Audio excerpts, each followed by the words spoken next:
दोस्तों नमस्कार।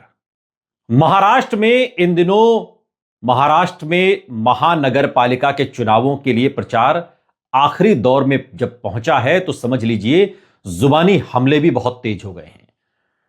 लेकिन इसमें असदुद्दीन ओवैसी सबसे आगे खड़े नजर आते हैं। असदुद्दीन ओवैसी लगातार केंद्र की मोदी सरकार और सूबे की देवेंद्र फडणवीस सरकार को ललकार रहे हैं। और इस बीच राष्ट्रीय स्वयंसेवक संघ में मुख्यालय वाले शहर नागपुर पहुंचे असदुद्दीन ओवैसी ने मुसलमानों को चेताया। नागपुर में एक जनसभा को संबोधित करते हुए असदुद्दीन ओवैसी एआईएमआईएम के चीफ ने कहा कि मुसलमानों की कोई पॉलिटिकल एजेंसी नहीं है और अगर आप सिर्फ वोटर बनकर रहेंगे तो घर पर बुलडोजर चलेगा। यह बात असदुद्दीन ओवैसी ने संघ के मुख्यालय के पास आरएसएस के गढ़ में खड़े होकर देवेंद्र फडणवीस की सरकार को ललकारते हुए मुसलमानों को चेताया कि अगर आप सिर्फ वोटर बनकर रहेंगे तो घर पर बुलडोजर चलेगा। ओवैसी ने कहा कि बीजेपी हो, अजित पवार हो, एकनाथ शिंदे, ये सभी पार्टियां आपको डराकर आपका वोट हासिल करना चाहती हैं, लेकिन मैं आपको कह रहा हूं कि हमारी पॉलिटिकल एजेंसी बनाइए। यह बात असदुद्दीन ओवैसी ने कही। मैं आपको बता रहा हूं कि आप अगर सिर्फ वोटर बनकर रहना चाह रहे हैं तो फिर याद रखिए उसका नुकसान हम उठा रहे हैं। पिछले 70 साल से हम सिर्फ वोट डालकर अपने घर में जाकर बैठ जाते हैं। वोटर अगर आप बनेंगे तो जुल्म ख़त्म नहीं होगा, नाइंसाफ़ी का सिलसिला चलता रहेगा, इस्तेसाल आपके जज्बात का किया जाएगा। अगर आप वोटर बनकर रहेंगे तो हमारे नौजवान बच्चों की जवानी जेलों में गुजर जाएगी। अगर आप वोटर बनकर रहेंगे तो हमारे मासूम बच्चों को स्कूल और अस्पताल नहीं मिलेगा। अगर आप सिटीज़न विद राइट्स बनना चाह रहे हैं, अगर आप शहरी बनना चाह रहे हैं जिसके हुकूक आपको मिले, तो मेरी आपसे दरख्वास्त अपील है कि आप मजलिस इत्तेहादुल मुस्लिमीन के हक़ में अपने वोट का इस्तेमाल करिए। याद रखिए, भारत के मुसलमानों की सबसे बड़ी तकलीफ़ यह है कि हमारे पास कोई पॉलिटिकल एजेंसी नहीं है, जिसका मतलब ये निकलता है कि हमारे पास एक सियासी लीडरशिप का फुक़दान है। मजलिस इत्तेहादुल मुस्लिमीन यही कोशिश में लगी है कि आपकी सियासी लीडरशिप को मजबूत किया जाए। लोग जो आकर हमसे कहते हैं कि सेकुलर ताकतों को मजबूत करो, मैं उनको जवाब देता हूं, बताओ सेकुलर ताकतों को हम कब से मजबूत कर रहे हैं? 1950 24 जनवरी को भारत को और भारत के नागरिकों ने अपने आप को संविधान दिया।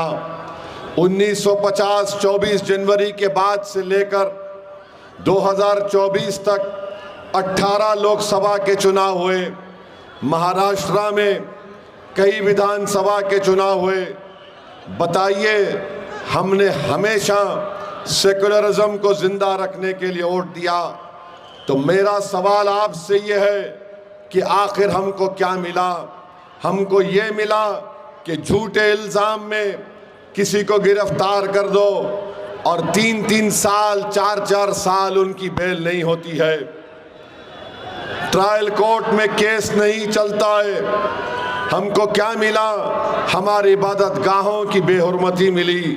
हमको क्या मिला कि हमारे घरों पर फसादात के ज़रिए हमले करवाए गए। हमको क्या मिला कि हमारी मजहबी तशक्कुस को ख़त्म करने की कोशिशें की गई। सेकुलरिज्म के नाम पर हमने वोट दिया तो हमारी शरीयत के ख़िलाफ़ क़ानून बनाए जाते हैं। सेकुलरिज्म के नाम पर हमने वोट दिया तो फिर हमने 6 दिसंबर को देखा, और सेकुलरिज्म के नाम पर हमने वोट दिया तो दहशतगर्दी के नाम पर जो क़वानीन भारत की पार्लियामेंट में या महाराष्ट्र की विधानसभा में बनाए गए, उस कानून का गलत इस्तेमाल अगर किसी पर हुआ तो मुसलमान, दलित और आदिवासियों पर हुआ। मेरे अजीज़ दोस्तों और बुजुर्गों, इसीलिए मैं आपसे अपील करने के लिए खड़ा हूँ कि वोट का इस्तेमाल अपनी पार्टी और अपनी आवाज के लिए करिए।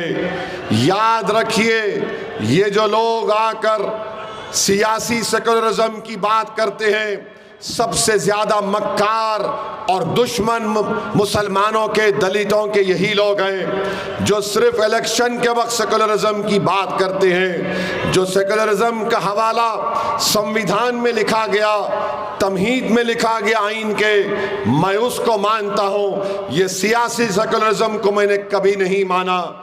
इसको सिर्फ इस्तेमाल किया जाता है दलित, मुसलमान, आदिवासियों के वोट हासिल करने के लिए।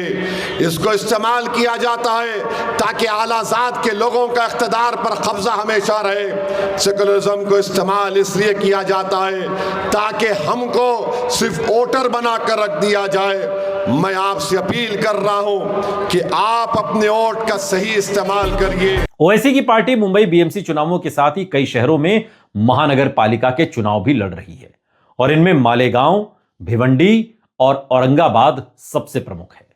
यहां पर एआईएमआईएम का प्रभाव भी है। 2017 की अगर बात करें तो मुंबई में एआईएमआईएम को 2 सीटों पर जीत मिली थी।